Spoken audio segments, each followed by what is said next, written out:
Hi guys, and welcome back to my channel. I know it's been a little minute since I've uploaded a lash with me, but today we're back again and we're gonna be doing this eye right here. There is a difference though. This is a cat eye, which is my most requested eye, if you will, but my client has very round, naturally round eyes.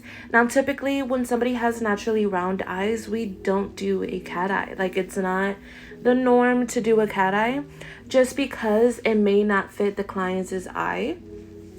Cat eyes usually look good with almond shaped eyes and more just elongated type eyes. My client's eyes are very round, and putting on a cat eye, if you do it in the incorrect way, it can make their eyes look very droopy.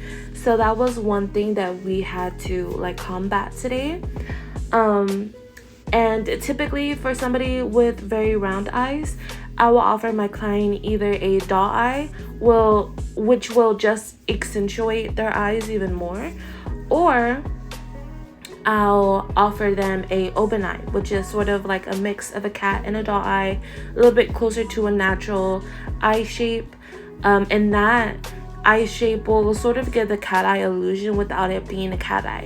However, today my client, she was like, no, let's do a cat eye. This is what she normally gets, and this is what we're sticking to. You know, I had to kind of manipulate her eye in a way to where the cat eye will really fit, and this eye is just, it's perfect. I absolutely love it.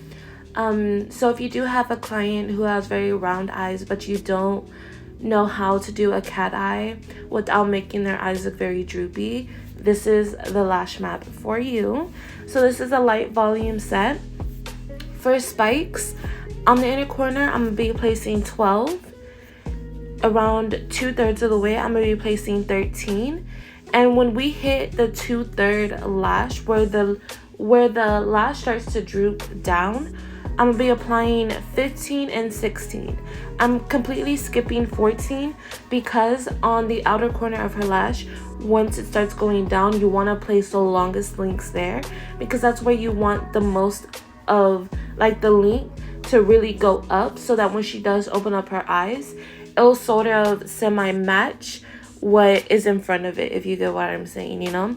So if I were to do how I normally do, is when I go right in a line, I usually do, for spikes, I usually do 12, 13, 14, 15. If I were to do that and I place the 14 where her eyes start to droop down, it'll kind of make a wave in her lash line, if that makes any sense. It'll make a wave in her lash line where it won't look very cohesive, and you won't really be able to tell that it's a cat eye. It kind of just looks like you slapped lashes on your client's eye.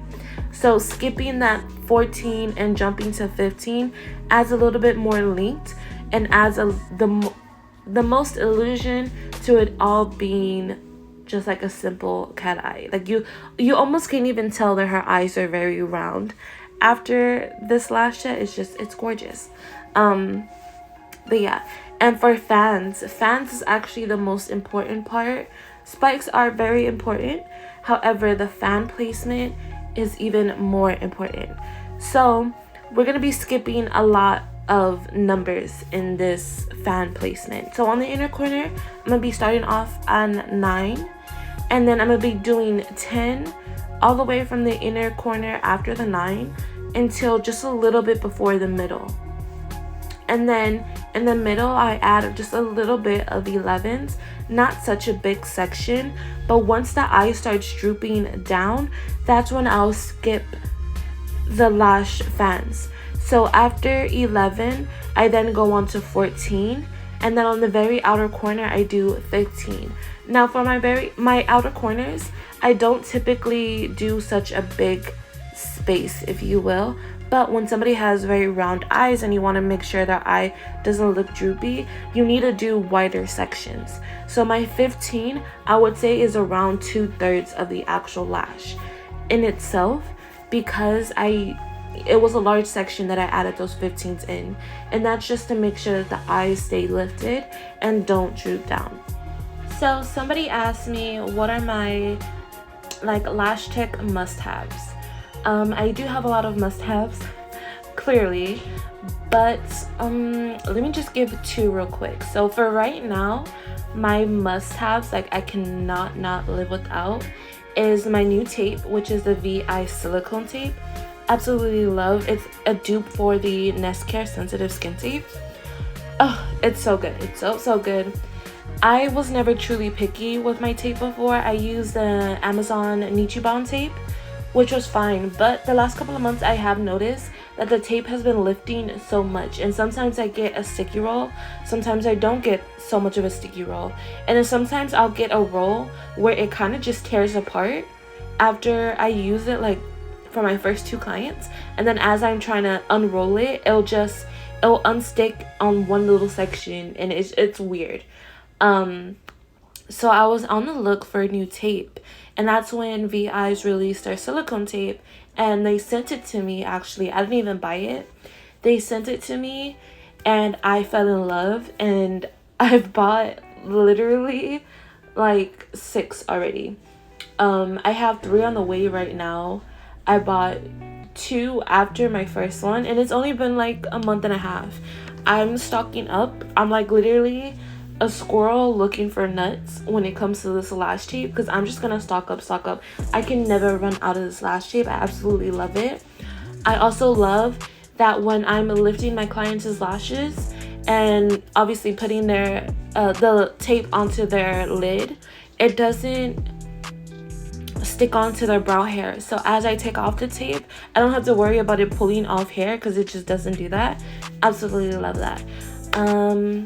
And a second product that I cannot live without is my tweezers. So I do a little, I guess, exciting news or whatever. These tweezers that I'm using are fiber tweezers, and specifically my fanning tweezers are 90-degree angle tweezers. And you guys, they are perfection. They're gonna be from my brand. I've been testing them out for, I want to say, around 3 to 4 months now, maybe 4 months. Because I got my first pair in the beginning of the year, and I've just been testing it out, seeing what lash like type of tweezers that I've liked. And I used to use a 45-degree angle tweezers, and I love them.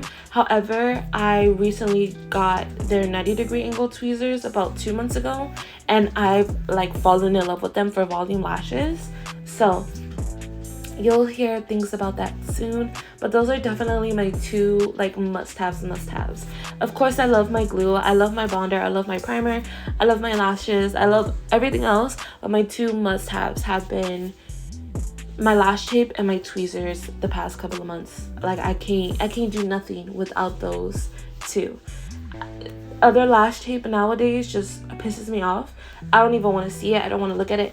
I don't want to purchase it ever again. This VI silicone tape, bomb.com. It's all I ever need in my life, truly.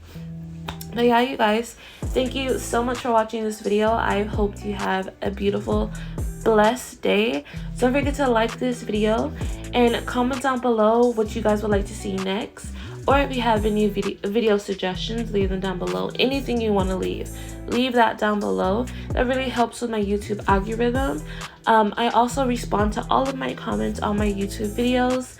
However, if you do leave a question, sometimes, well, I will always reply in the comment section, of course, but sometimes I'll include the question into my lash video for the rest of my clients to hear, or the rest of my, I say clients because that's what I'm used to saying, but the rest of my YouTube family, so they can hear the question or whatever. And don't forget to subscribe, of course. Subscribe. I believe we're at 936 followers right now, so thank you so much. We're so close to 1,000.